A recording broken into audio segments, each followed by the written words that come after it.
Now presenting the RKULTRA podcast, expanding your minds. whether you want it or not. I'm a stud. I'm ballsy. I don't take no from anyone. I smoke my stogie anywhere I want. I don't have to find a hideout place like you. Come with me if you want to. I'm with Arnold. Welcome to the RKULTRA podcast. We are here to expand your minds whether you want it or not. I'm Kevin Hartley. And I'm RJ Worden. And we're here to take a deep dive and talk about the legendary figure that is Arnold Schwarzenegger. The legendary bodybuilder and actor was born in Austria in 1947. He started lifting weights at the age of 15, and by the age of 19, he had already won Mr. Europe. And then in 1968, at the age of 21, he moved to the United States and realized his dreams. Soon thereafter, he was competing for the Mr. Olympia title in 1969. By 1970, he became the youngest person to ever win the Mr. Olympia contest at age 23. That's quite an accomplishment. He then held that title all the way until 1975, winning each year consecutively. Pretty amazing. He then took a hiatus, and then in 1980, he won it again. So he's like the Michael Jordan of bodybuilding. Pretty much.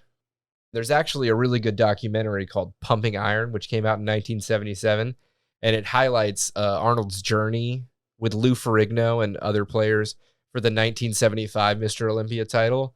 I do recommend you check that out. It's really interesting to watch these guys try to intimidate and psych each other out. Yeah, they're huge. Yeah. They're trying to play mind games before competitions to try to throw them off. It's pretty funny. And an inspiring piece as a whole. If you're a weightlifter and you watch this, it really makes you want to get into the gym and push it to that extra mile.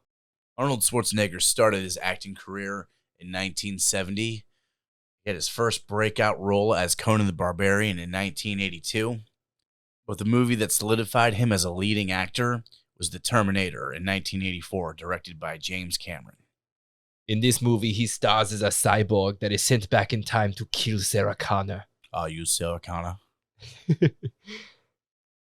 This movie epitomizes 80s action. Definitely. I love the old 80s special effects. You got to love those old 80s prop gags. And not only that, you're being hunted by Arnold Schwarzenegger, Mr. Olympia. Few characters are more iconic than the Terminator. You just think of that leather jacket, dark sunglasses, the motorcycle. It all just fell together really good, And who can forget his return as the Terminator in Terminator 2 Judgment Day, one of the few sequels that's actually better than the original. Yeah, that movie's a banger. It's actually the peak of his acting career. And not only that, he's not evil. He's on your side. Yeah. Got your big Austrian machine bodyguard protecting you in that one. Takes a complete turn. Genius twist. Make the enemy the good guy in the next one. Can't beat it. RJ, what's your favorite Schwarzenegger movie that's not part of the Terminator series? Predator, 1987. Oh, that's a good One of my favorites growing up. What do you like about that movie? Well, to start, I love how it's set in a jungle.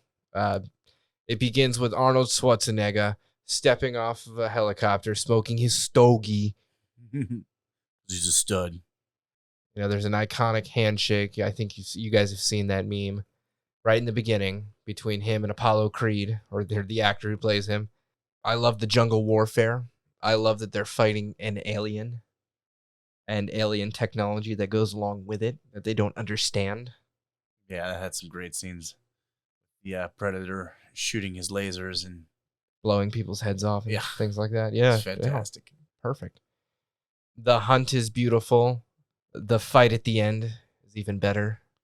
Yeah, it's just one great fight scene. Arnold v. Predator. Oh, yeah. Hand to hand, 1v1. 1v1, that's how you take an enemy down like a man. Oh, like a man. And Arnold, it comes down to fist fighting Yeah, with this giant predator. does not disappoint. Does not disappoint. It's a family classic. Just defeats it with like Nom-style traps. Oh, for sure. Spike traps. You need them. Also, so many iconic lines in this movie. Oh, yeah. Get to the chopper. If it bleeds, we can kill it. RJ, when you're watching this movie, who do you root for? Well, I start by rooting for the Predator because I don't understand his culture, but what I do understand is that his culture reveres him going out and hunting these big bad animals, which in this case are humans. He needs their skull and spine. So I root for that aspect of it, but I also root for the fact that I am human and that Arnold is the peak of humanity. And it is his job to go fight this alien and rip its spine out for all the good of humanity and all that is shredded and awesome. I agree with you. It's like, let the best predator win. All those humans at the start, too weak. Another question for you, RJ. How do you feel about Predator 2? Predator 2 is an interesting dive into how a predator would attack a cityscape.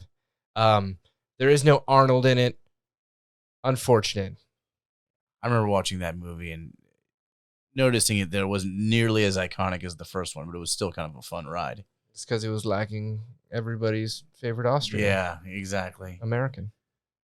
If it bleeds, we can it. And if you think about it, the competition in the 80s for being an action star was actually pretty fierce. We had people like Harrison Ford, Bruce Willis, Chuck Norris, and of course, Sylvester Stallone.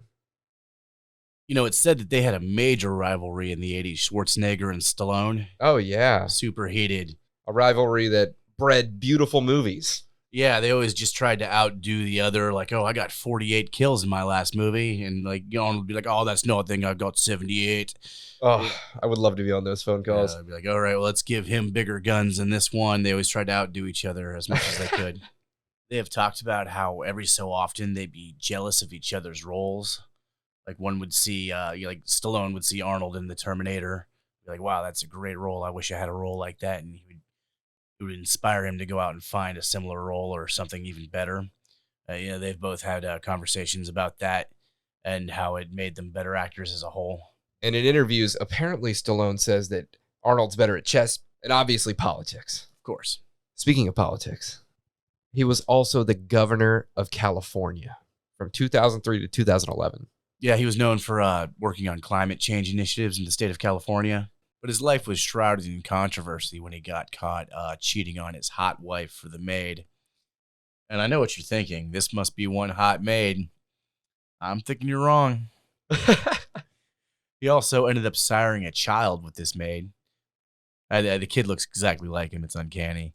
He also got into some steam after smoking a joint right after winning Mr. Olympia. You can see it at the end of the Pumping Iron documentary. He also responded with, marijuana is not a drug. It is a leaf. My drug was pumping iron. Trust me. Arnold is now 75 years old, and he's still pretty active. His last movie was Terminator Dark Fate in 2019. He's active on Twitter and in the community. And he also wrote a book called Total Recall. It's a autobiography about his life. And I know that Arnold to this day continues to inspire me, and I'm sure many around the world, to be shredded, awesome, and wealthy, and tackle your problems head on and never give up, and always try to be the best at whatever you're doing. Thanks for listening to the RKULTRA podcast and our insane deep dive into Arnold Schwarzenegger, the man, the myth, the legend. You can find us at RKULTRAcast on Twitter and Instagram, or www.rkultra.com. So follow us because we'll be following you.